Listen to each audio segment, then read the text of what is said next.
Check. Can you guys hear me in the chat? Just put a yes in the chat if you can hear me. For those that are in here. And those watching the replay, go ahead and skip this portion of the video. This is just a countdown of me getting ready and getting all things squared away before the show starts.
Hi Leslie, can you hear me?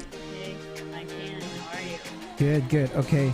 Do you hear an echo or anything like that? Do not. All right. Yes, we are ready to go. So I'm gonna go ahead and do my regular news, which is about 8 to 10 minutes, and then I'm gonna go ahead and introduce you. That's my favorite part.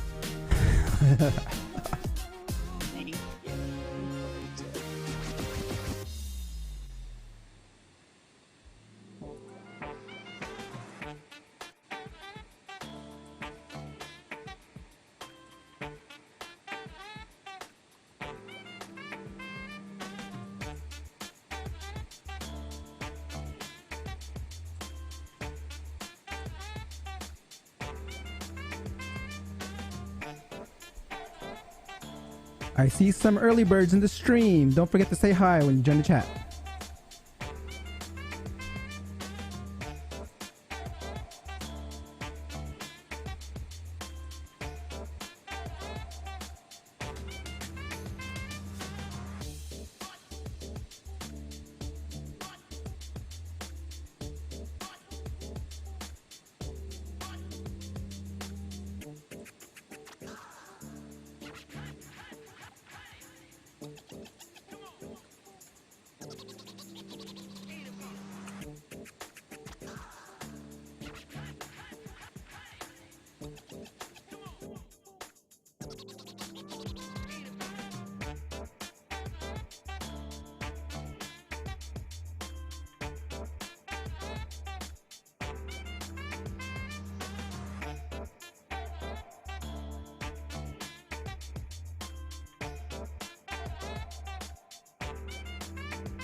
Yeah. You can edit your message there since the show is supposed to deem itself. I suppose. Wait, hold on. What was that? It says the show is, there's a D missing from your suppose in the countdown.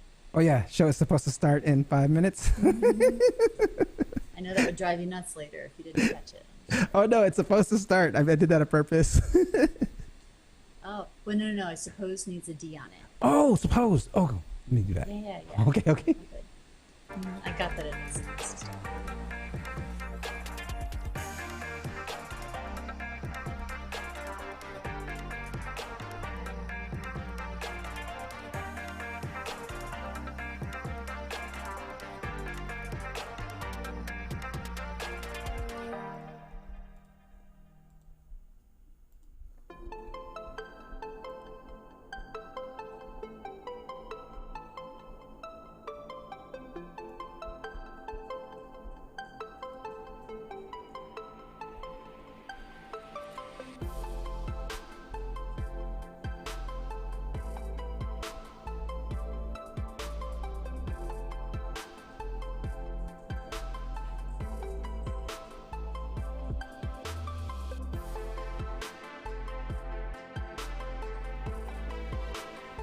Don't be shy, viewers. Participate in chat. Say hi.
Yeah. Hey, time to get it started. No delay, let's work. Wanna see you be an SEO expert. Paul Andre De Vera, steady dropping knowledge. Over 15 years in the game, so he knows all about it. Master the art of SEO, you will be amazed. Time to get your brand off page to on page. Dropping knowledge, legendary for sure. Whether you're just getting started or self-employed entrepreneur. Yeah, let's go. Subscribe to the SEO Video Show. Hey, what's up, guys? Welcome to another episode of the SEO Video Show. My name is Paul Andre De Vera, aka Dre. Shout out to everyone in chat. I see Maddox, Edwin, Kobe, Just M, Bradley, Freddie, David, Shar, Michael, and everyone that's watching in the replay. Shout out to you too. Thank you for coming by. If this is your first time coming by, this is a show where I try to provide entertaining way for you to digest your SEO news and tips and strategies of videos this past week. Everything I talk about is from just videos that were released before or right after my last episode. I try to go through this really fast so I can get to the best part of my show, which is to introduce my special guest. And my special guest today is Leslie Carruthers. So I just need about 6 more subs. So if you're out there, I just need 6 more subs to 700. Please subscribe. If I make you smile, laugh, or whatever, don't forget to hit the subscribe button and share this episode. And let's go ahead and get on with the show.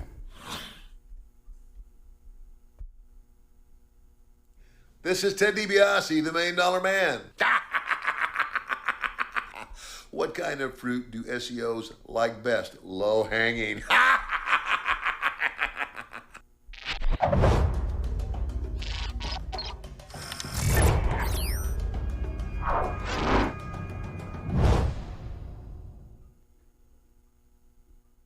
Gotta love the SEO jokes, right? Okay, but our first piece of news is actually something that was just released a few days ago by Google. It's something where they are now creating something called Google Web Creators. And this is, I believe, for their web stories that's coming out. I mean, are you guys optimized for web stories? Let's check this out. Bloggers, journalists, editors, content marketers, fan artists, curators, activists. A diverse group on their own journeys, and yet they all have something in common. They all create on and for the web, but it's not the wide web of the 90s anymore, where I could slap a bunch of counters and gifs together to satisfy my audience. Creating on the web has become more complicated, especially if you're not technical. Mobile users have higher expectations and less patience, and there's not a lot of guidance out there to help you on your journey. And at Google, we deeply care about the web and want to support you the best we can. Not just with developer and search guidance, but with a completely dedicated set of content, outreach, and social channels we call Google Web Creators. There you have it. Are they up to something there? Maybe become an early adopter. Check it out. They have a Twitter. They just launched their YouTube page. So be sure to check out what they have going on there. Our next piece of news is actually something from their Google Webmaster blog.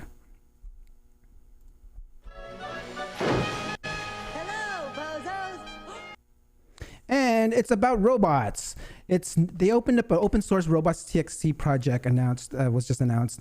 And they created a testing tool that can validate whether a robots.txt parser follows the Robots Exclusion Protocol and an official Java port of the C++ robots.txt parser. I don't know what that means, but hey, you guys, I mean, I know I have my robots file. I know it's probably some tools that I'll probably be able to use, but that's awesome. Robots.txt file is very important in your SEO strategy on how you have your pages crawled.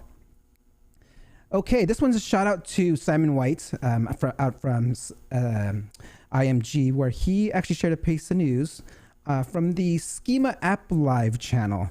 They talk about Schema news. You know, Schema is just very popular. It's not even popular. It's almost, you should be doing it. And they talk about multi-type entities, more advanced Schema. But there's one piece of news that actually came out of there from Brody Clark. Let's listen to what they had to say. This post from Brody Clark out of Australia, who is starting to see Google do some testing in featured snippets using how-to schema markup. This was on mobile. You can see sort of it has like the different steps, and it's really, really interesting that featured snippets is one of those areas that is perhaps a little bit vague on how they come up, but this is something that we've seen them starting to test. At the bottom of a featured snippet, there's a learn about this, and the documentation says that they're not affected by structured data, but we know, thanks to Bill Slosky, that there was a patent application for the featured snippet, and in that it mentioned structured data. So it's a part of this for sure.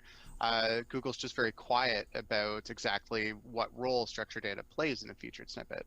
Everyone's excited about featured snippets. It's a wonderful result. It should be a part of your SEO strategy. It's new to see structured data or rich results specifically as part of a featured snippet, and I'm going to be eager to see more of this in the future. Interesting stuff going on there. So, I mean, Google says structured data does not help with featured snippets, but we are seeing some stuff on the SERPs that's actually showing that it does. So let's get a big shout out to Bill Slosky. What's up?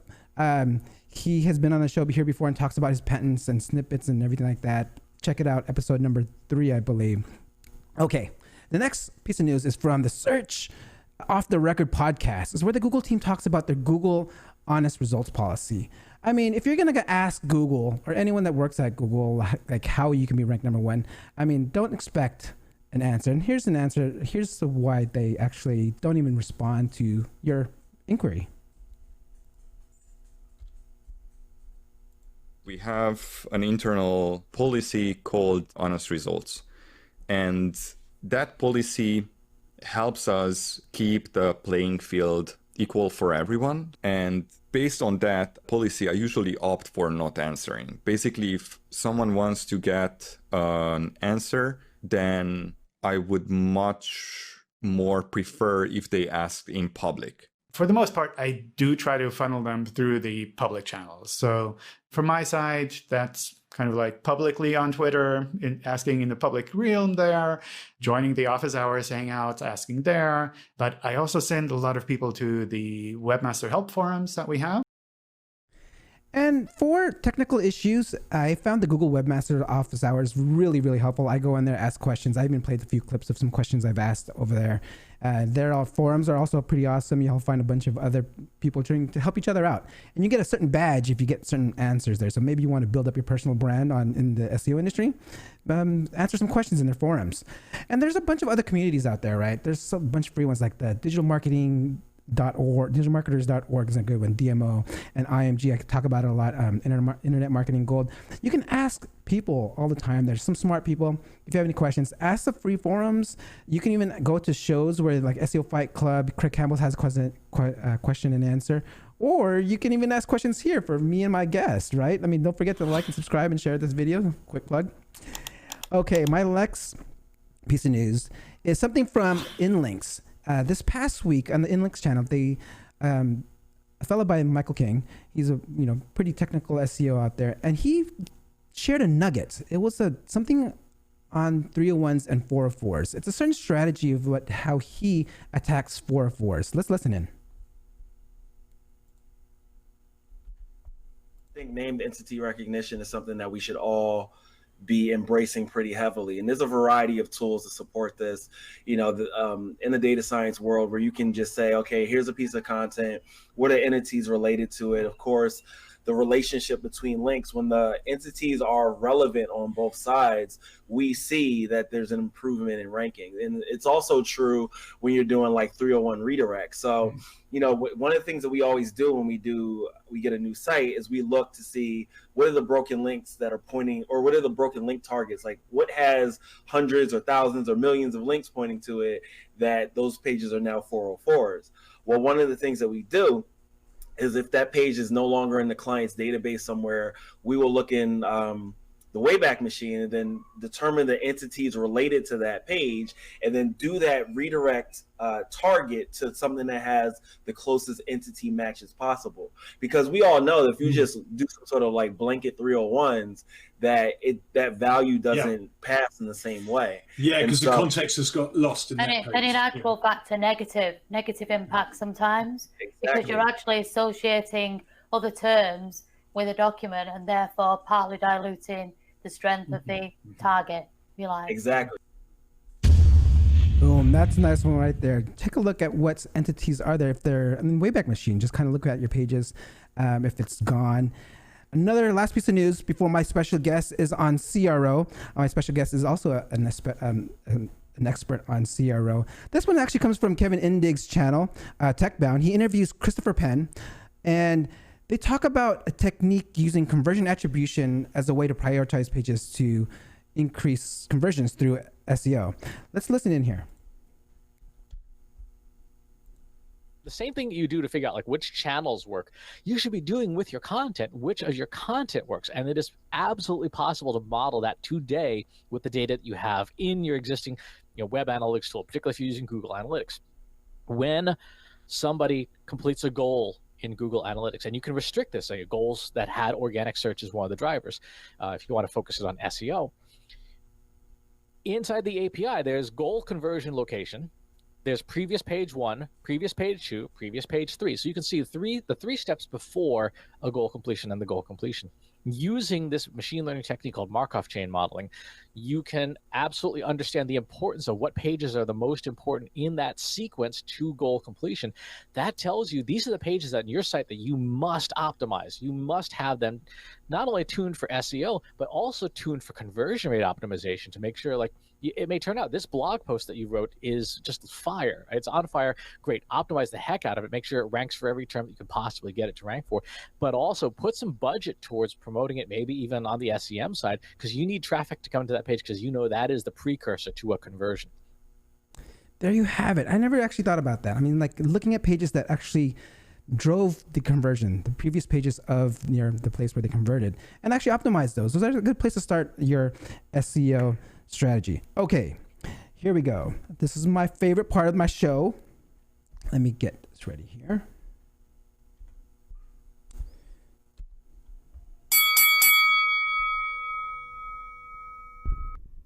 Leslie is the CEO of the Search Guru, a content marketing and SEO agency. Through speaking and serving startups through Fortune 50 companies, she is recognized as an authoritative voice in content marketing, search engine optimization, conversion tracking analytics, and conversion rate optimization.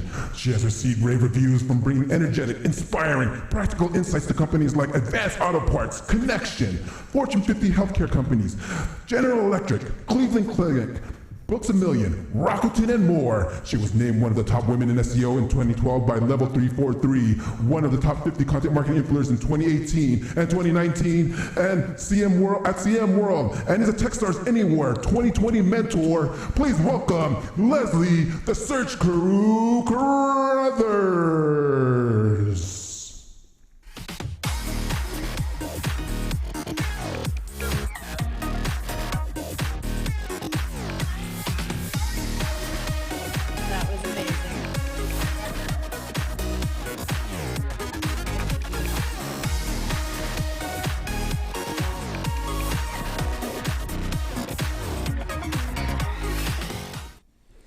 Hello, Leslie. How are you doing? Dre, you are amazing. That is the best introduction I've ever had.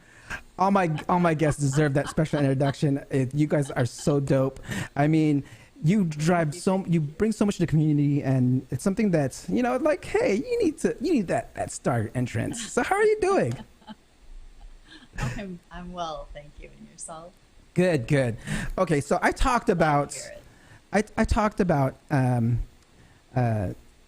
your resume. You're the CEO, but I want to take it back. Take it further back. We want to start and see, how did Leslie start her SEO journey? Like, where it began, and then how it developed into actually starting this huge agency.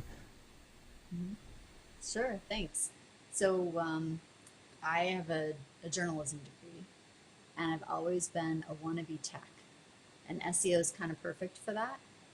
So I was client side back in 2000, and I went to one of Danny Sullivan's, it was one of the few conferences at the time, events, and I heard, it was in Boston, and I heard Heather Lloyd Martin speak, who's considered by most to be the founder of SEO copywriting, and also Detlef Johnson was speaking. If you remember him, he was VP of Technologies for Position Technologies, back when you could pipeline your pages directly into Yahoo via a feed.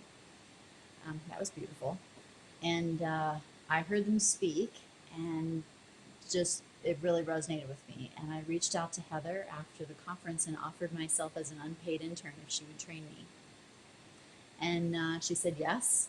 And after that, I started working for her and pestered her and Detliv to get projects and things to do for them. And after about 6 months, she started paying me.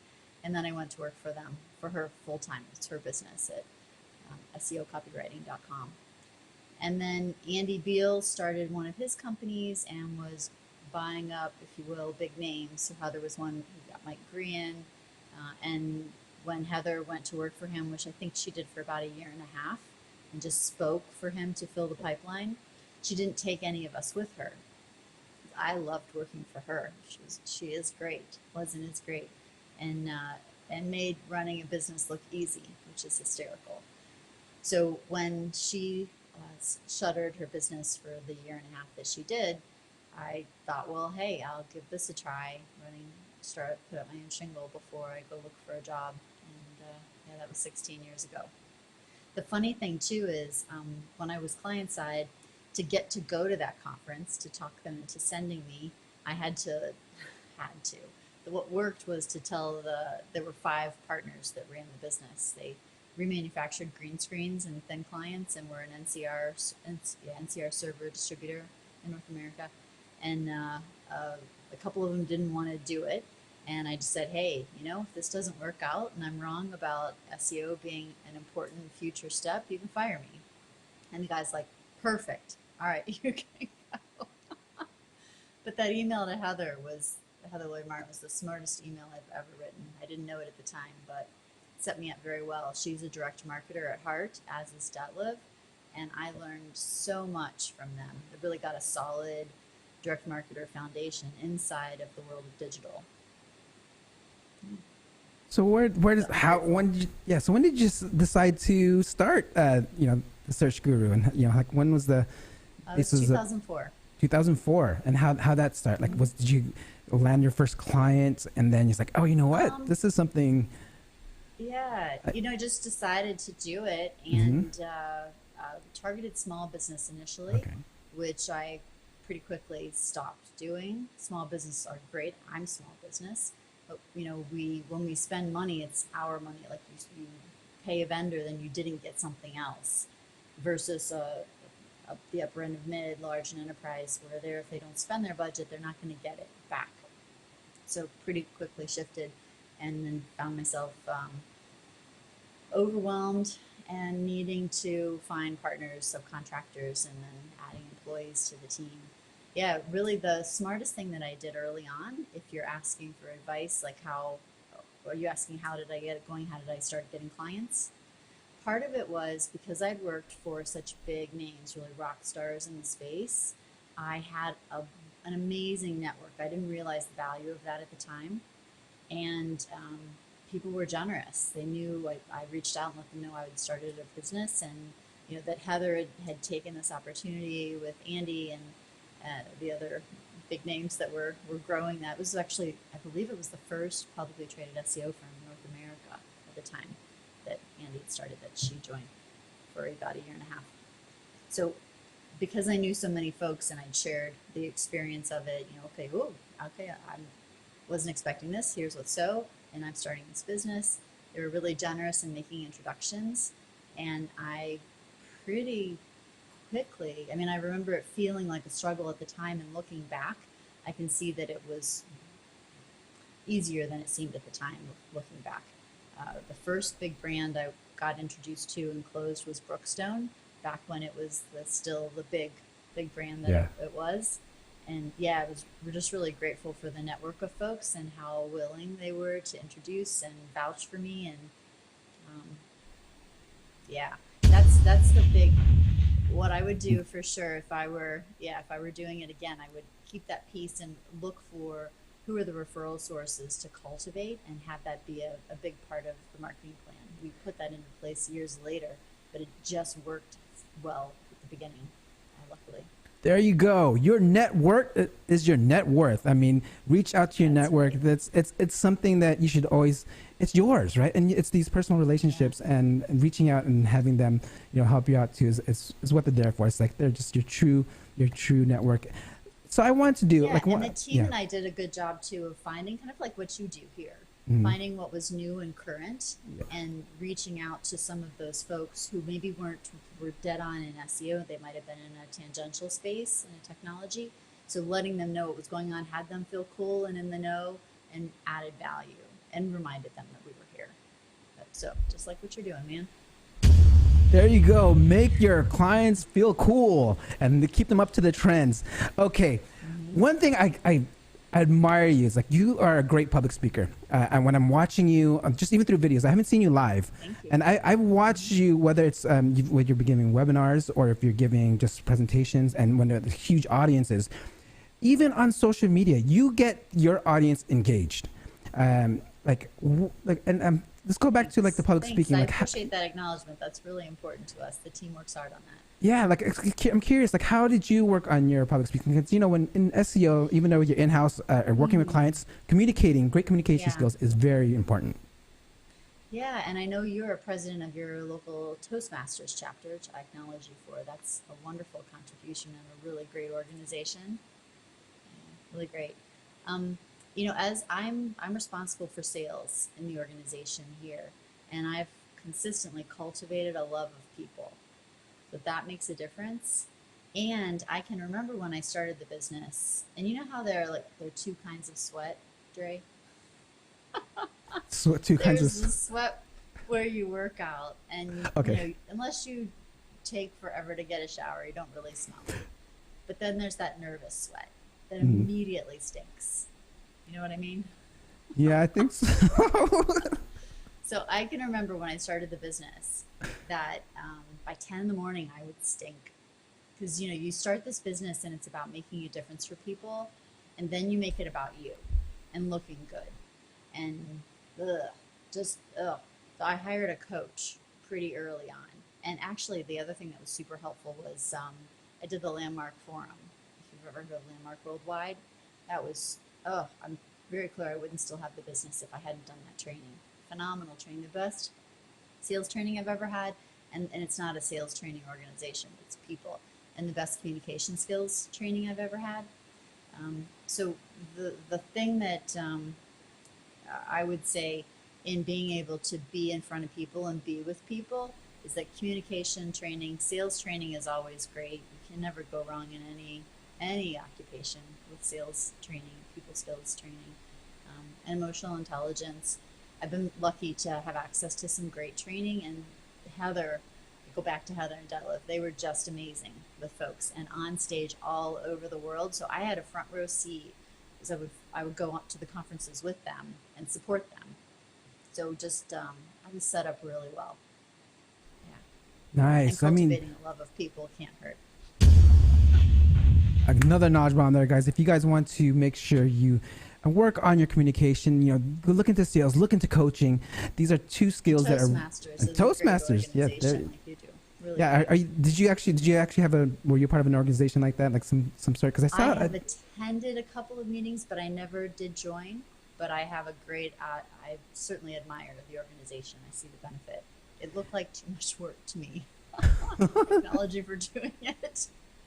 Okay, so I think I'd already started the business when I was introduced to it. So got it. So you needed it more. But I mean, but it looks great. Yeah, it looks great. I admire it, and I know I have peers who've done it and rave about it. So I mentioned you are great with engaging in your audience, and then even before this show, you put out on your LinkedIn a post on how you're going to be on here, and you had a question. You asked your audience for questions, and one came up. It was by David Rivas, and it goes like this. What are the most common challenges clients articulate to you relative to SEO, and how do you counsel them? So how do we answer that? And how do you answer that? Yeah, so 2 years ago, we started a study, a survey, original research, and we asked content marketers and SEO professionals, what are your top problems? And we've gotten nearly 600 responses in the last 2 years. And it's been pretty consistent. Overwhelmingly, the number one problem is the lack of resources. The second is knowing what's working and what isn't working, so analytics and tracking. And the third is time to results. So that's really what we've built our business around. Nowadays, our lead services are all geared around alleviating those problems, helping people to be successful and win in an environment where there's not enough time, team, or budget. And we're measurement, from looking in Google Analytics or whatever analytics software is being used, it's never set up properly. I mean, there's always something. I don't mean to disparage in-house marketers and their setup of analytics, and there's always something off, right? Often more than just one something. So and when having to wait for things to work and cook. Yeah. Mm-hmm. So when a client tells you like, oh, we don't have any resources, or I mean, because this even shows up all the time here. Like I'll provide optimizations and they won't have touched it or even implemented it within weeks after you give it to them, and you realize it's resources. So like, is this something like how would you tell this company, or how would you help someone who says they have a lack of resources?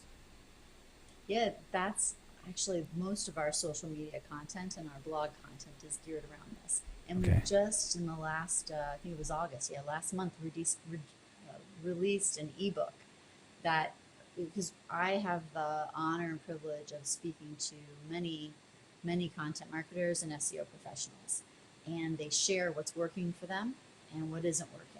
And we've been compiling those tips and those secrets, if you will. So, the top 3 secrets that we've identified from those conversations, we've summarized in a 2-page blog post, and that's the beginning of the ebook. So easy to get to, both quick fixes on landing pages for improving clicks and conversions. That's the first secret that we've seen that is consistently used by content marketers and SEO professionals who are winning at their games. The second is to optimize existing content for SEO and conversion. So go in and see what's working and make it work better. And then to find ideas and strategies from the competition. Because my lead strategist likes to quote the White Rabbit from Alice in Wonderland. That quote about how if you want to get somewhere, to stay where you are, you have to run as fast as you can. And if you want to actually get someplace, you have to run twice as fast yet. So when you're running hard and fast and doing whatever you can to try to get someplace and not sure where you're going or if you're going to win, that's not terribly fun. And it's what most of us find ourselves doing. So when we can stop the parade and do a competitive audit and pick those folks, our aspirational, the 500-pound gorilla, if you will, of the market, see where they are, know that's going to take a while to get to, but find then the competitors who are just a couple of rungs above us and set a roadmap based on that data. We not only can now manage leadership's expectations, everybody knows why we are where we are, and you can even put dollar values to content and say, and this is what it's going to cost to get to where they are, and what's missing in the organization to be able to do that. So those 3 things, that's what I would counsel. That's what I would say to David and to all of us content marketers and SEO pros that have those same problems. And the ebook, we can put a link in here and make sure everybody can grab it. It's the team did an amazing job on it. We've also got in there. Yeah. Oh, sorry. Oh, no. I was going to say the link will be in the description for sure. Yeah. And we've got in that ebook, I'm not trying to just self-promote here, but the team just did such a great job. There's steps, it shows you how to handle all the things that we're recommending that you do, where to find the information in Google Analytics or which, SEMrush, whichever tool that you're using to be able to identify, the top 5 pages that are bringing in organic traffic, your top 5 best converting pages, best performing in social media, backlinks. And it's such a relief, and it's access to peace and grace and peace of mind to be able to know that you've got a roadmap that's data driven, it's gut checked against competitors, and then you can actually in each of those steps, in each of those actions, look at how you can create the penultimate page that's going to actually make a difference. And win for you. And which is why we're playing this game. Speaking of peace of mind, you actually talked about CRO saying that it is the fountain of youth. It will make you younger. That presentation was like, so how can you explain why CRO can make me 10 years younger, if anything? Absolutely. Well, conversion is money. And we're all playing, we've got a lot of metrics that we track. Traffic by channel, time spent on site, key phrases, ranks, all these things are fun, but conversions are money. We actually got to fulfill on our mission when we get a conversion. Whether it's a micro or a macro, it's getting us there. So when you spend time on that, it's the end goal. It's really the reason that we're playing the game. So when you add that on top of, we talk about SEO, and it used to be the only thing, right? Before paid search, before social, paid social. We've got Core Web Vitals coming up next year. UX and design and experience being part of the algorithm. It's such an expansive territory and place to play now. But conversion rate optimization really is the fountain of youth, because it keeps all the engines going. It gives you, it lets you stay in the game, and it lets you move up in the game. And all the traffic, all the sources go up when we improve our conversion rate. It's, it's goosebump work. There you have it. Conversion rate is money. So make sure you optimize and make that money. All right, let's see here. We have a few more minutes. We're coming close on time, but I do have a couple more questions here. So I want to say, okay, you have, when you do content marketing, I'm curious on your take on the whole AI generated content. I mean, is it something that you use? I have this, one thing's instead of SEO copywriters, I think we're going to need more SEO copy editors now, or just even copy editors. It's in a new position out there. Are you playing with user AI generated content and stuff like that? Yeah, this all reminds me of the article spinners from years and years ago. Right? There's always some version of this conversation happening. So the thing is, AI is great, and we can use it for hands and feet to gather information, to make sure that we've got all the pieces, parts, like how are we gonna, if you want a page that ranks for a certain, with a page to rank in a certain key phrase, a certain point in the funnel, what's winning out there now? What do we need to include to have the penultimate page? We can use AI to start to gather, tools like Market Views are great, because you can gather up all those pieces, parts, and have a nice assembly line, if you will, for content. But it's got to be, you still need that, that smart human, that person that gets who they're speaking to. What is the problem that we're solving for another human being, to make really great content that's going to drive action, that's going to convert. There's one other thing I wanted to say about that. Could you ask me the question again? It'll bubble back up. Oh, no, I was just wondering, especially with content, with all the AI generated content, are you using it now, or is it going to be part of your tool sets? Is it, how do you feel about it? I mean, you talked about article spinners. What is that? What are article spinners? Yeah, I don't know. Oh, article spinners. I don't know. I know it is, but I don't know if everyone else knows what it is. It was something similar. Yeah, something similar to what you're talking about, where it could auto-generate content based on other pages, scrapers, and put stuff together. And it was pretty low quality back in the day. Certainly AI content's gotten better, and it's gotten more sophisticated, and it will continue to do that. And as long as you're adding in that human being who knows the target audience and understands the pain and the arc of the sale, or arc of the serving the people who have the problem that they've come to the site for, it definitely is. It's a great tool, and depending on the size of the site and the amount of content needed to be competitive in that particular market, we can see how many pages competitors are cranking out per year. It can be a really great help. It can be a lifesaver, just as long as we make sure that we're being smart and bringing our human brains to the game along with it, not just cranking to volume of pages. It's got to be quality. I mean, even all the conversation about Core Web Vitals, putting up quality content is more important than the individual experience, the individual person's experience on the page. That'll always trump it. So yeah, great tool. Just need to make sure we use it instead of it using us. Got it. There you got it. That's some good advice there. Okay. I'm to the point. I mean, I'm at the part of the show where I always ask this to all my SEO professionals, and I actually want to make this a two-part question because I'm here to help develop others become, SEO professionals, become more, build their careers, their personal brand. And you actually have a talk on 7 ways to get people to talk about you. I've watched this presentation and it's very interesting. It's very interesting. It's like I feel that people watching who's also trying to get into SEO can learn from some of these tactics that you've shared. So like, on top of telling me or telling even the audience of how you should become a better or an SEO professional, I would like to know what can you help them have people talk more about them.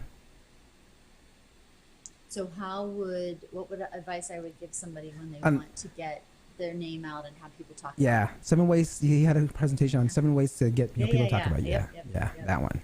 Yeah, yep. So, know who you're talking to and what interests them. Just like in the AI question, the tool, what is the pain? What's the problem that you're solving for folks?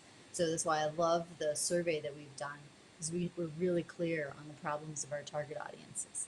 And I get feedback. I really do. I'm grateful for the feedback we get back from our audience, from our platforms, that listening to the content, reading the content we're putting out, saying, "Hey, you nailed it. It's bandwidth. I don't have it," or "Yeah, I'm having a really tough time measuring." I mean, they feel gotten, right? And being able to make that happen, people they'll love you, right? If you can get in their world and have them feel gotten, and then know how to use the channel appropriately that you're trying to get people to talk about you with. I've got a call tomorrow with a gent who is hustling on LinkedIn, but he's doing it in a way that's just, like he's trying too hard.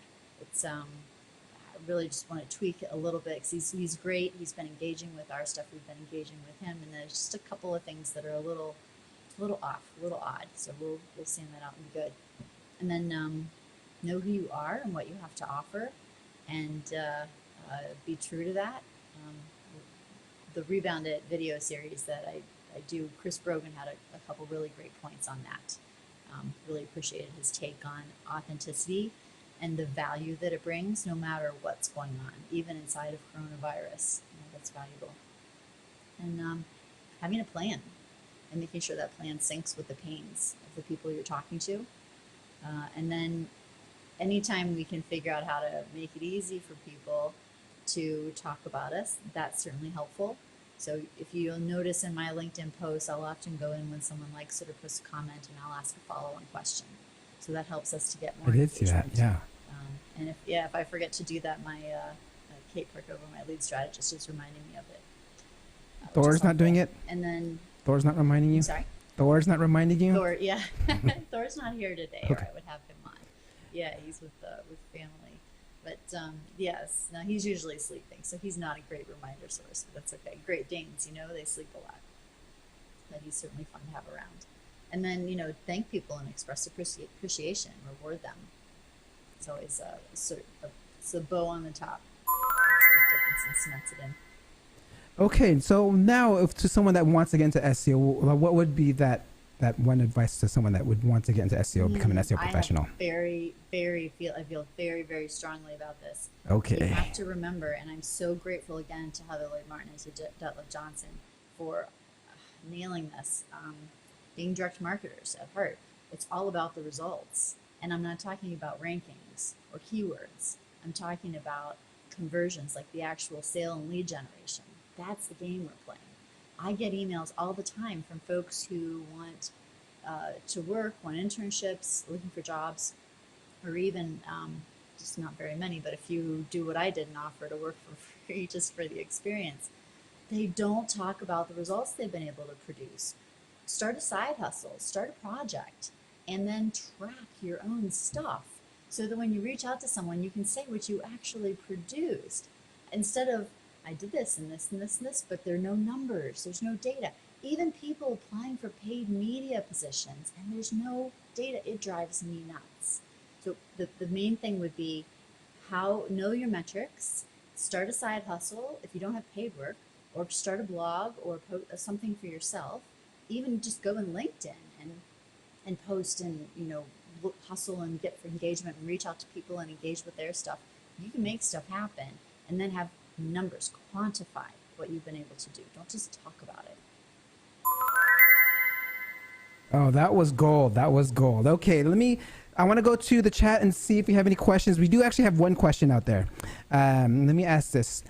Basing content on competitors will not be seeing SERPs that are all serving up similar content. If there's one answer to a question answered by hundreds of sites, how would you distinguish yourself? I'm guessing, like, so there's a question that, like a frequently asked question that's already been answered by hundreds of competitors, Mm-hmm. and you're trying to figure out how to distinguish yourself. Yeah. Okay, so you're in a market where content marketing is already at play. Maybe there's a long, complicated sales cycle, or you're in SaaS. I got it. So that competitive audit would look at all the different pieces, parts. Like, think about it like modularly in the page. What is there that somebody's... So for instance, let me give you an example. We have a few clients in the higher education space. And when you look at competitors, you're not looking at other universities, you're looking at the affiliate websites. And they do a terrific job of their charts and tables and comparative data. Like, if you think about that, you want everything in one page that it would take for someone to make a decision to be a yes for the micro conversions and whatever the macro conversion is. Take inventory. There's something there that you don't have. You can find, and not one site is going to have all of it. Everybody's going to have a piece. And if you do a thorough inventory and gather all that stuff together, you can make the penultimate page. You might not be able to make it in just a week, but you'll be able to build to that. Prioritize the elements that you find that you're missing, that the winners have. Look at the top 10, top 20, and then schedule yourself out to add them.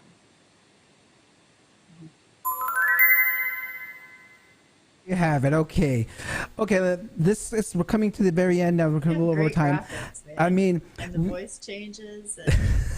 Thank you. I mean, okay, so for the audience out there, everyone watching, how can someone get a hold of you? I mean, please share your information so everyone can get a hold of you. Sure. I'm Leslie, Leslie, at thesearchguru.com. My cell is 440-463-3871, and I'm on LinkedIn and Twitter and Facebook and Instagram and all the places. So yeah, just reach out. That was the first. No one has actually dropped their number on live. That's a good one. Okay, so I'm gonna go ahead and sign up. They're not salespeople, then are they, Dre? That's a nice one.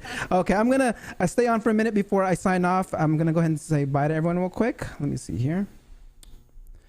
Okay, there you have it, guys. Another episode of the SEO Video Show. I hope you found it helpful. Don't forget to like, subscribe, and hit the notification bell so you can see what's coming up next. So I'm gonna go ahead and turn back the clock to about 10 years ago. I do this all the time, or at least most of the time. I found a video that is about 10 years old from an inbound marketing conference, which is pretty cool. Let's go and watch this video here.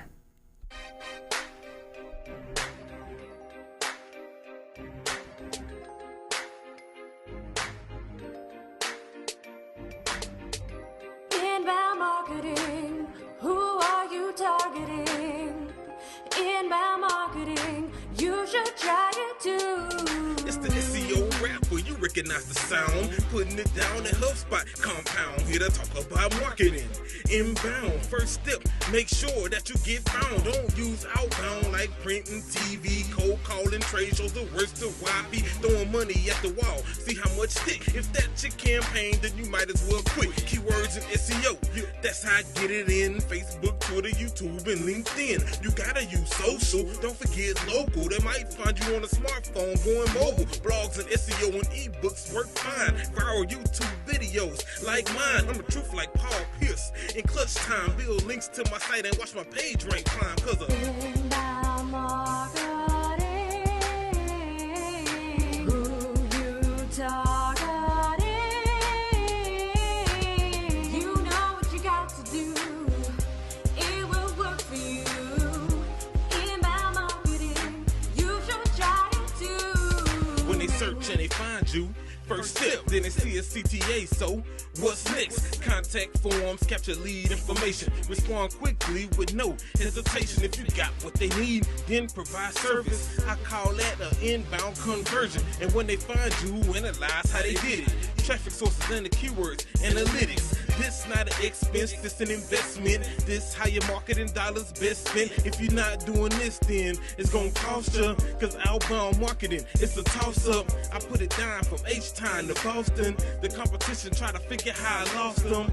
That's easy. I gave it all that I got. SEO rap, I put it down for HubSpot. Inbound marketing. Who you targeting? You know what you got to do. It will work for you. Inbound marketing. You should try it